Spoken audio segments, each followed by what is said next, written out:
Hey, it's me, Jetski, and today we are finally getting back around to talking about more Sonic the Hedgehog Lost Media. Now, I know it's been quite a minute since I've even made a Lost Media video. Nevertheless, a Sonic the Hedgehog Lost Media video, I think at this point it's been around 5 months, which is actually crazy to me. It's crazy how fast time really flies when you're making so much videos. Now, before we start though, I will have to ask you to please like and sub, as it really helps out the channel. We just hit 123 subscribers, so let's go with that. Let's try to get to 130 sooner than later.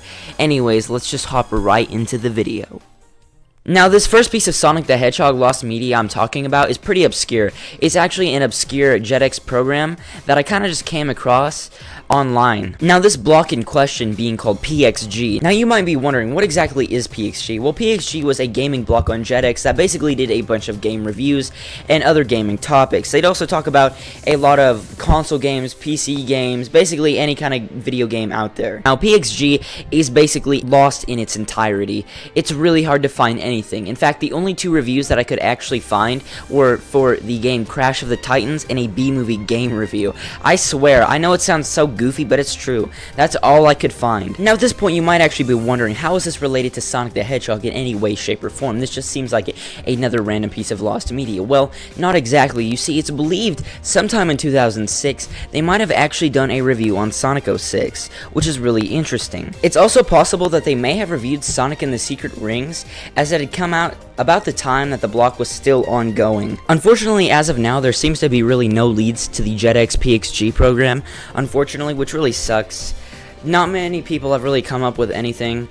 If you have any information at all, tell me about it in the comments below, or contact me at my Instagram. That's pretty much all I have to say for this piece of Sonic the Hedgehog Lost Media. On to the next one.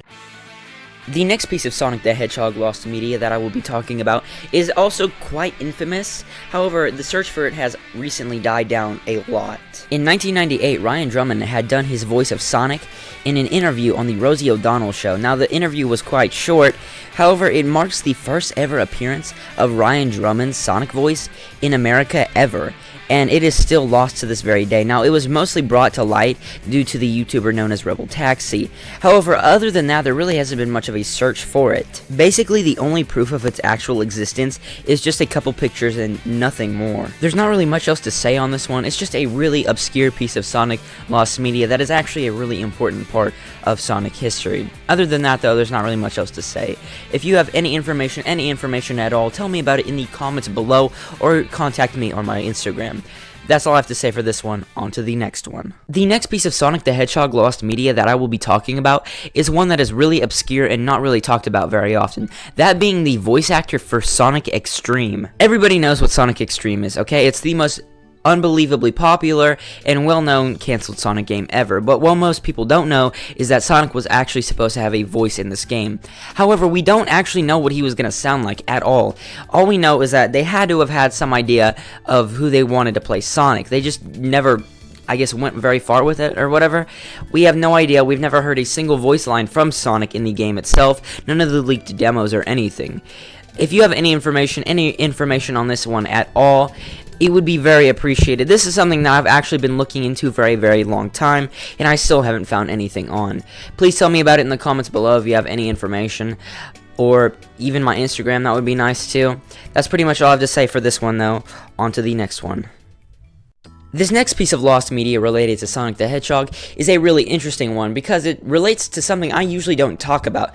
You see, I really don't usually talk about figures or figurines or any stuff like that. I usually stick to, like movies and games and comics every now and then. I usually talk about that kind of stuff when it comes to lost media and not really figures. However, this time I thought it'd be kind of interesting if I brought that up. So without further ado, let's just get right into this piece of lost media. So during Sonic Adventure 2's release, the company known as Resource, who had done most of the Sonic toys up to that point, had decided to do a Sonic Adventure 2 line. However, the line was never released. In fact, it was canceled due to Resource's shutdown in early 2001. It is unknown to this very day if Resource ever actually produced any prototypes of Shadow and Rouge. Like, nobody has any idea. There's a lot of speculation going around the Sonic community about this, but there's never been a confirmed or denied answer Despite these figures actually never being released, they still have an important part of history, as this is the first time, I mean at least to the general public, that Shadow and Rouge had ever been seen. These people didn't even know these characters even existed up until this point. Unfortunately, that's pretty much all I have to say for this piece of lost media. Definitely very interesting, but not really much else to say. On to the next one. This next piece of Sonic the Hedgehog lost media is one of the most infamous things I've ever come across ever, and it has to do with a little man known as Ken Penders. Now, most people actually know who Ken Penders is. I mean, he's basically known, even in places outside the Sonic community, he's known for being just generally crazy, and also the sole reason that the Archie Sonic comics got canceled. Well, Ken Penders had decided he would make a spin-off comic about Scourge, who is a side character slash villain from the Archie comics, on his own without Archie's permission, Sega's permission, or any permission at all. And he was doing this in basically an illegal light. And like most people, everybody lost it, especially people on Twitter, which led to this comic's eventual cancellation. Now, the comic itself was known as Scourge Speed Demon, which is a pretty generic name. However, nobody really cares about the comic itself. Everybody cares about how much of the comic was finished, as we have no idea how much of it was finished. It's mostly speculated that the comic was probably about 50% finished, 75% finished before it was canceled abruptly due to, fear of lawsuits. Overall, I would say this piece is a very interesting piece of lost media, especially since we don't really know much about it other than the cover art. We don't know what the story is, we don't know how the rest of the comic looked like outside of the cover. We don't know how much involvement Ken Penders actually had in writing and drawing it at all. Probably very little, since it doesn't look horrible, but the fact of the matter is, it's still very probably illegal, and there was a good reason it got canceled. That's basically all the lost media that I really want to talk about today.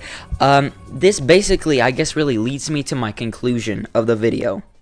In conclusion, a lot of this lost media deserves to be seen, especially when you think about how many people, creative people, people who put their heart and soul into this kind of stuff, put hours upon hours into it, and it never gets seen by the general public. It's never appreciated for what they did, and that really sucks, honestly.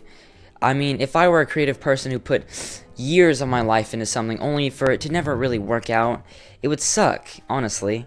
I think that's a part of a really big reason of even why I do this, because I know deep down somebody tried to make something great, it just didn't get to be seen by anybody.